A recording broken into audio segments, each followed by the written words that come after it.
So when I was in my early 20s, I, for the first time, did something that was really, really scary. And obviously, everything is incredibly scary when you live with anxiety. But this thing that I did was particularly intimidating. I went to the doctor to actually talk to somebody about what I was struggling with. I had never been to therapy up until this point in my life. I had never spoken to a medical professional or really anyone about the brain that I lived in my entire life. So I went to the doctor to talk about what was going on, and my doctor said something I will never forget. She said to me, "There's no prize for suffering." First of all, I was like, my doctor's fucking cool. But she was referring to antidepressants and anti anxiety medication, and something just clicked in my brain. Like, wait, I've been locked in this prison cell of a brain for my whole life. And all I had to do was just like go ask someone for a key. So today I want to talk about mental health and medication, the stigma, the side effects, the absolute chaos in my experience of trial and error. So I do want to make something clear before getting into this and going deeper.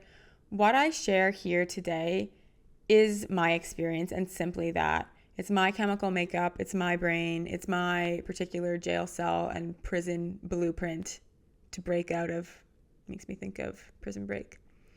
So I'm not here to bad talk medication, to discourage anybody from trying it, to pressure anyone to either take or reject it. I don't want this episode to serve as validation for people who believe that meds are scary or only weak, insufficient people take them.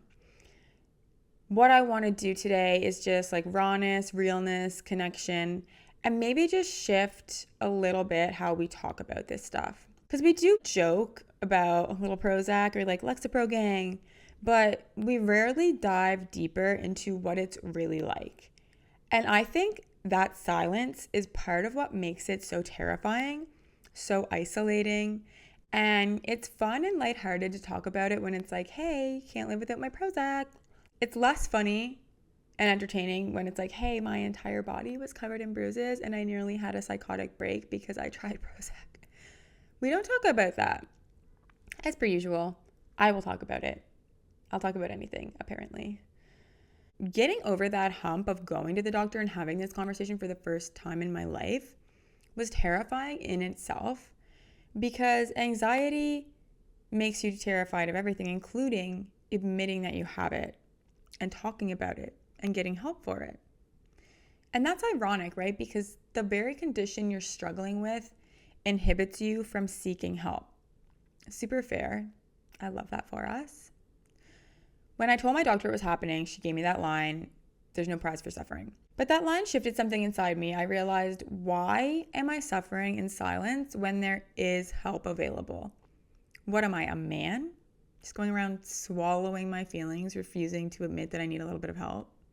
What am I, like a man with a head cold? Why is it that when your boyfriend is sick, he'll like complain, "Oh, I have a headache. My tummy hurts. I have a fever." And you're like, oh, did you take any Advil? Do you want some Advil? No, I don't like Advil. Advil doesn't work for me. Just white knuckle your flu, okay? I guess your choice. So I got tired of white knuckling my mental illness. And it's kind of funny how if you just never tell anyone you're suffering, they'll really let you white knuckle and raw dog crippling anxiety and depression and like ADHD your whole life. So not wanting to do that, I gave medication a chance. And the very first one I tried, it wasn't terrible per se, but it didn't really work for me. Cue COVID. I went back to my doctor because I was struggling so bad and I was like, let's run it back, round 2. So over a few months, I tried 4 or 5, honestly, maybe even more than that, different meds. Some made me feel way worse. Some did nothing. There were a few that worked, but like I would have crazy side effects. I remember one day I woke up completely covered in bruises, and I'm not like exaggerating, head to toe. It looked like I had been to war. And obviously my body was like, hey, we're going to reject this pill that actually makes your brain feel better. Not for us. So I eventually stopped trying. And it was around the point when my doctor sent me for a psych evaluation because she was like, there's got to be more going on here. At that point, I received the diagnosis, my fun little mental illness stack. So the BPD, OCD diagnosis. And she was like, this makes a lot of sense as to why these meds aren't working. This actually sent me down a whole other midlife crisis, but I'll save that for another episode. But when I got that diagnosis, I began focusing more heavily on like lifestyle changes, therapy, and I stopped trying meds at that point. Stayed off them for years. So March 2025, this is pretty recent. Post breakup, dead of winter, seasonal depression is consuming every ounce of my being. I couldn't function. And my doctor was like, you know what, let's give meds one more try. There's something we haven't tried yet. I'm hopeful at this point because I'm thinking, you know what if this does help? What if this is the one that does it and I can be one of those people that have a success story? One of you people that comment on all my TikToks being like, have you tried meds? They changed my life. And I'm like, you motherfuckers, you don't even know. I appreciate the sentiment, but I'm like, I've tried everything. It's not my first day depressed. So I was hopeful, but at the same time, I was scared because you never know what you're going to get when you roll the meds dice. And I was already in such a bad place, such a low place that I was like, I can't afford to feel even 10% worse, right? Don't worry though. They didn't make me feel 10% worse. No, they made me feel 150% worse. Like I probably should have been institutionalized. And I can laugh about this now, and I probably will as I tell this story quickly because I'm running out of time.